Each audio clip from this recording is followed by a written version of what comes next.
காலத்தில் கோயில்கள் மற்றும் பூஜைகள் மிகவும் முக்கியமானதாக கருதப்படுது. உண்மையான மனசோட கடவுளை வணங்கினா கடவுள் உங்கள் துக்கங்களை எல்லாம் நீக்குவார்னு சொல்லப்படுது. இன்னைக்கு நாம் இந்தியாவில் இருக்கக்கூடிய ஒரு கோயிலை பற்றி தான் பார்க்க போகிறோம். இந்த கோயிலில் தண்ணியில் விளக்குகள் எரியுமா? இந்த விஷயத்தை நம்புறது கடினம் தான், ஆனால் இது உண்மை. இந்த அதிசயத்தை பார்க்க ஒவ்வொரு வருஷமும் ஏராளமான மக்கள் வந்துட்டு இருக்காங்களாம். மத்திய பிரதேசத்தோட காடியா காட்டில் இருக்கக்கூடிய மாதாஜி கோயிலில் தான் இது போன்ற அதிசயம் நடக்குது.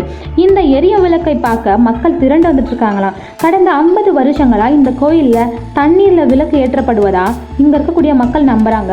ஒரு நாள் இரவு மாதாஜி கோயில் பூசாரி கனவுல தெய்வம் காளி சிந்து ஆற்றிலிருந்து ஒரு விளக்கில் தண்ணீரை ஊற்றி கோவில் விளக்க ஏற்றும்படி கேட்டுக்கொண்டார்னு நம்பப்படுது.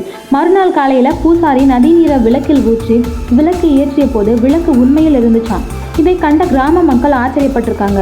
அதனால அன்னையிலிருந்து இன்னைக்கு வரைக்கும் நெய் எண்ணெய் இல்லாமல் தண்ணீர்லேயே விளக்கு எரியுதுன்னு சொல்லப்படுது. இந்த வீடியோ உங்களுக்கு பிடிச்சிருந்தா லைக் பண்ணுங்கள், ஷேர் பண்ணுங்கள், கமெண்ட் பண்ணுங்கள். மேலும் இது போன்ற தகவல்களை அறிய எங்களது யூடியூப் சேனலை சப்ஸ்கிரைப் செய்யவும்.